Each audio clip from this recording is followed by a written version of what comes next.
So what's up, everyone? Thank you for tuning in. If you're new here, I'm DaMouseOfInk, and welcome to my channel. Sometimes I talk about video games, sometimes I talk about tattoos, sometimes I talk about New York City, and black ink baddies and my coloring book. But today we're going to focus on 2 tattoo sessions. One was Babylonian Girl 95, and I placed it a couple times so she could see it, which can be done digitally.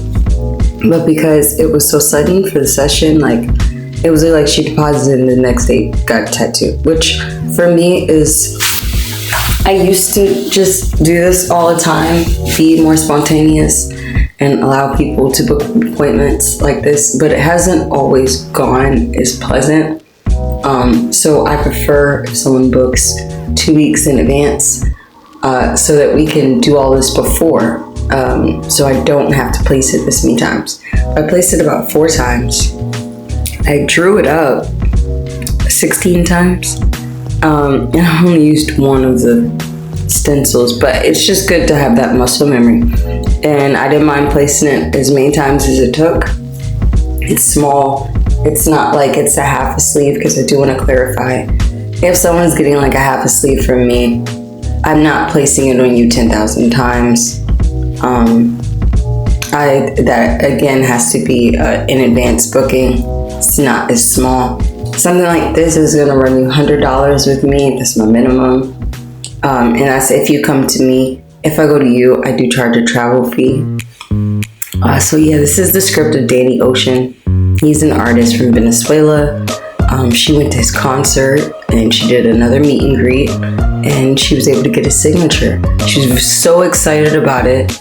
I can really tell that it's something that she wanted to stick with her the moment for a long time. She even went to Australia to see his concert. I think she said she's seen him here in New York, but she just tries to catch him as much as she can, and I think she can't wait to show him this next time she does see him. And that excites me as well, because it's really cool to be able to replicate. Because I talk about this sometimes, but replication and creation, that's my thing. I am the printer, so when I get to make something down to the letter and the very period what it is, even if it's something small as this, I just try to make sure it's as exact and clean as possible. Now for aftercare, and I touched up her last tattoo as well.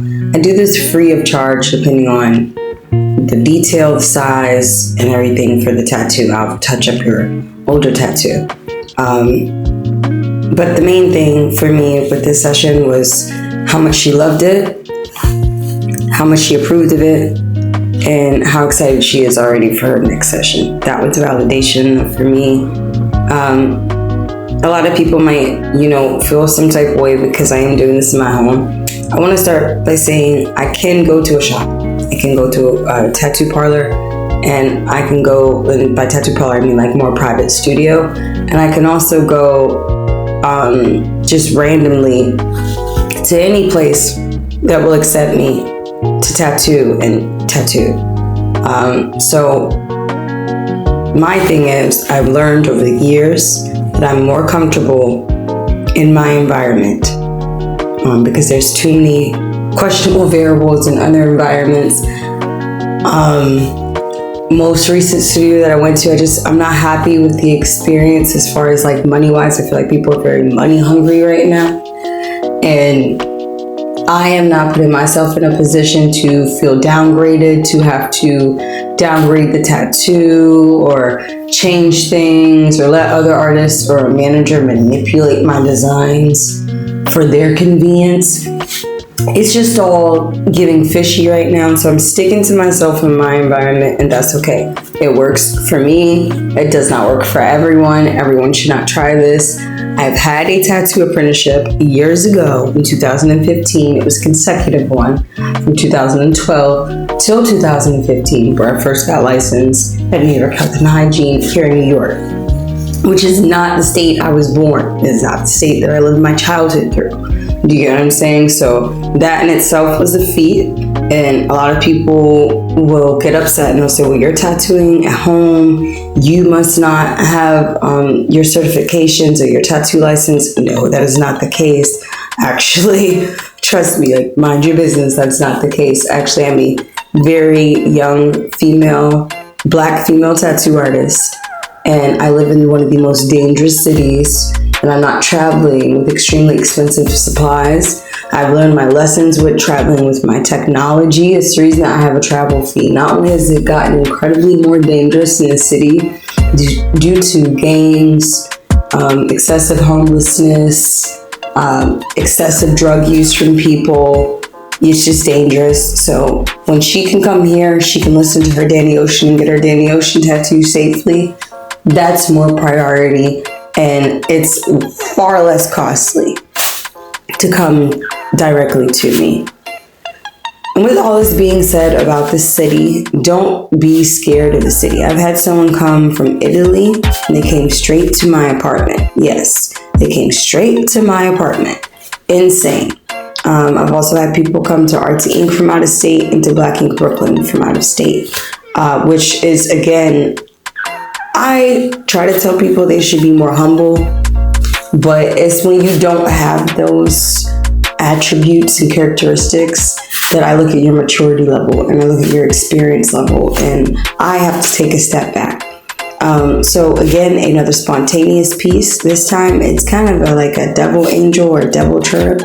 It has horns, it has a halo, and again, because this was so, I don't want to say random, but spontaneous of a session, things are subject to change. When they're drawn up in certain places, they can be in other places by the end of the stencil and placement process, because you literally just smacked me with the idea, and then I am forced to run with it. Now, thankfully, this person was very much trusted me, and they worked with me, because the neck is just an area. And I always try to tell people, have more tattoos before you get your neck done.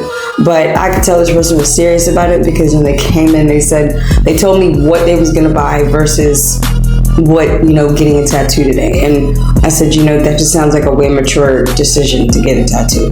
Perhaps not necessarily the neck, but this person, again, when you take yourself seriously, I'll take you seriously. And this person wasn't being childish from rip. It was very much so. When they hit me up, I was in the market, I was shopping for groceries for my children.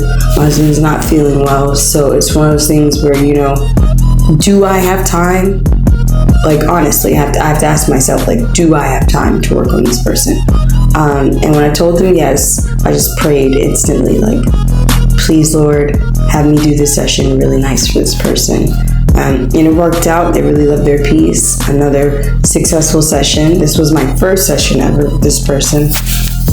So I can't wait to see them again. I'm going to be doing the other side of their neck. And on the next session, I'm going to definitely touch up this tattoo for what I couldn't get to in this session. Only because it's no rush for me. I don't care how long it takes. I'll take my time and we'll get through it. Yeah, I'm still kind of like on a tattoo high though from tattooing in the neck yesterday. So forgive me if I'm pausing in between. If you guys like this video, if you could give it a thumbs up. And if you could subscribe. Remember, I'm DaMouseOfInk, New York City. I travel all 5 boroughs, including out of state. I do fly and take the metro out. So if you're interested in getting tattooed by me, remember, everything's freehand. I'm the printer. We'll go through the process. We're 420 friendly. You can chill, relax. It's a very calm environment where we play music and tattoo. So thanks so much, guys, for coming through, getting tattooed, and thank you guys so much for watching my video. If you'd like to see more of these, let me know in the comments. I'd love to get to it. And hey, come visit the Big Apple sometime. It's dangerous, but it's worth it.